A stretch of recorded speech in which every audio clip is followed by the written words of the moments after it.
Selamat datang di video kami, Bapak Ibu dosen dan teman-teman sekalian. Pada kesempatan kali ini, kami ingin presentasikan mengenai material transmission.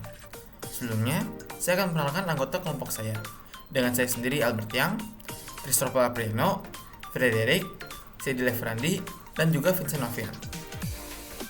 Jadi, kenapa sih kalian membahas material transmission ini? Di zaman IoT sekarang ini, manusia menjadi lebih terhubung dengan orang lain dan perangkat elektroniknya. Kita sudah dapat mengirim dan menerima data dari orang lain atau perangkat elektronik dengan jarak yang sangat jauh. Namun, data tersebut membutuhkan medium untuk dapat berpindah dari suatu tempat ke tempat lainnya.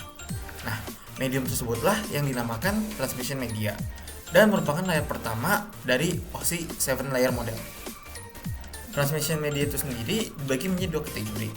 Yang pertama merupakan guided, yang biasanya menggunakan saluran untuk menghubungkan satu perangkat ke perangkat lainnya. Biasanya menggunakan kabel seperti twisted pair cable, coaxial cable, dan fiber optic cable. Kategori kedua adalah unguided, yang mengirim data tanpa menggunakan konduktor fisik. Oleh karena itu, kategori ini biasa disebut dengan wireless.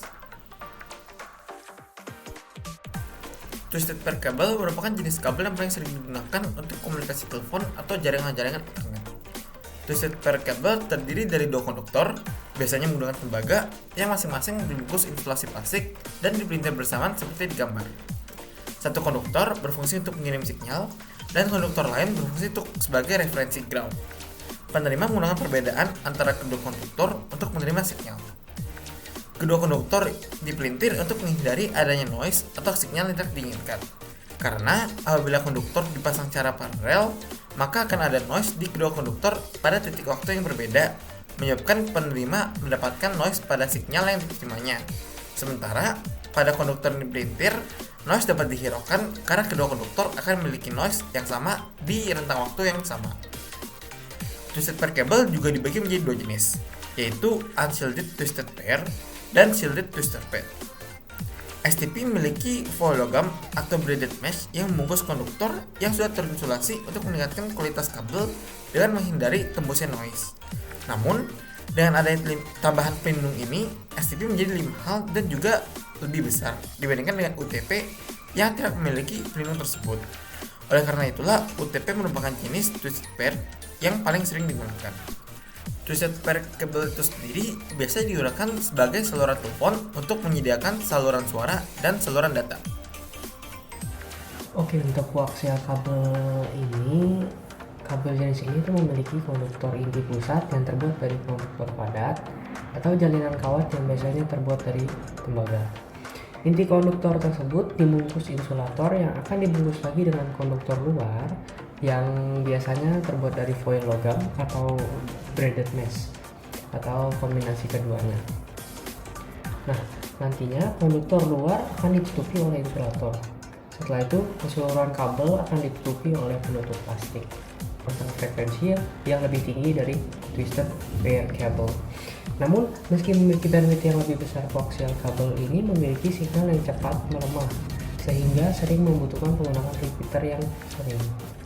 Nah, koaksial kabel biasa digunakan pada jaringan telepon, di mana pada jaringan telepon analog, satu koaksial kabel dapat membawa 10.000 signal suara, dan juga pada jaringan telepon digital, di mana satu koaksial kabel dapat membawa digital data sebanyak 600 MB per second. Namun, penggunaan koaksial kabel ini sudah mulai digantikan dengan kabel fiber optik untuk teleponnya. Selain itu, koaksial kabel ini juga digunakan pada jaringan TV kabel dan LAN Ethernet tradisional seperti itu. Fiber optic cable merupakan kabel yang terbuat dari gelas atau plastik untuk mengirim data dalam bentuk cahaya. Dengan memanfaatkan salah satu sifat cahaya di mana cahaya akan bergerak lurus ketika melalui zat yang tunggal, yang seragam. Namun apabila tiba-tiba cahaya tersebut memasuki zat yang berbeda dengan kepadatan yang berbeda, maka cahaya akan berubah arah. Kita dapat melihat gambar untuk melihat bagaimana cahaya berpindah arah bila berpindah dari zat yang padat ke zat yang kurang padat. Perpindahan cahaya bergantung pada angle of incidence yang diwakili simbol I, yang merupakan sudut cahaya terhadap pertemuan kedua zat. Apabila I kurang dari sudut kritis cahaya, maka cahaya akan bergerak mendekati permukaan. Apabila I sama dengan sudut kritis, maka cahaya akan melengkung sepanjang interface. Kalau I lebih besar daripada sudut kritis, maka cahaya akan terefleksi kembali dan bergerak di zat yang lebih padat. Dengan memanfaatkan ini, kabel fiber optik membungkus inti kaca atau plastiknya yang padat dengan kaca atau plastik lain yang kurang padat, agar dapat menggunakan pantulan untuk mengarahkan cahaya melalui sebuah channel. Fiber optic cable biasa menggunakan kaca atau plastik sebagai intinya yang dilapisi oleh cladding. Cladding tersebut akan dilapisi oleh plastik sebagai bantalan. Lapisan plastik tersebut akan dilapisi oleh Kevlar untuk memperkuat kabel. Dan terakhir, keseluruhan kabel akan dilapisi oleh PVC atau Teflon sebagai lapisan terluarnya. Kabel fiber optik biasanya digunakan di backbone network karena memiliki bandwidth yang lebar dan hemat biaya. Kabel fiber optik juga mulai digunakan pada jaringan TV kabel dengan kombinasi bersama kabel koaksial untuk menciptakan jaringan hybrid di mana fiber optik menyediakan struktur tulang punggung dan koaksial. Unguided media. Unguided media mengirim sinyal elektromagnetik tanpa menggunakan konduktor fisik.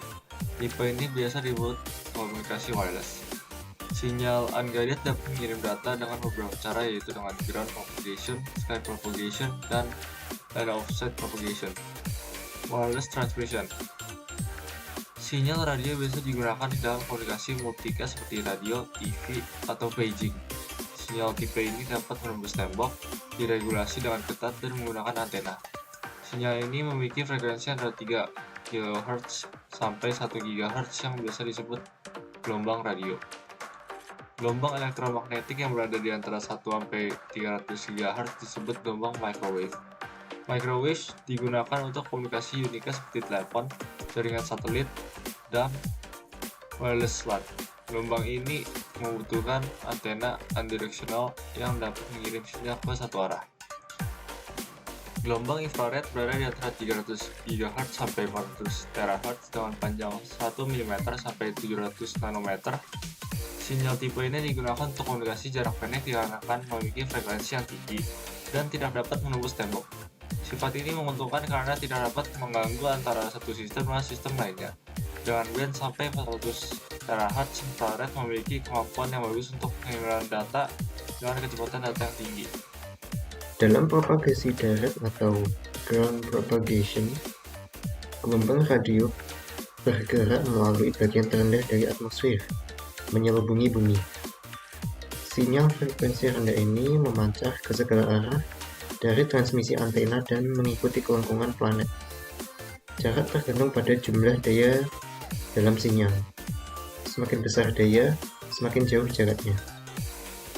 Di propagasi langit, sky propagation, gelombang radio frekuensi tinggi memancar ke atas ionosfer, yang merupakan lapisan atmosfer di mana partikel ada sebagai ion. Di ionosfer, mereka dipantulkan kembali ke bumi. Jenis transmisi ini memungkinkan untuk jarak yang lebih jauh dengan daya output yang lebih rendah. Propagasi garis pandang, line of sight propagation. Sinyal frekuensi sangat tinggi ditransmisikan dalam garis lurus langsung dari antena ke antena. Antena harus terarah, saling berhadapan, dan cukup tinggi atau cukup berdekatan supaya tidak terpengaruh oleh kelengkungan bumi. Propagasi garis pandang itu rumit karena transmisi radio tidak dapat sepenuhnya difokuskan. Sekian presentasi dari kami. Terima kasih telah mendengarkan.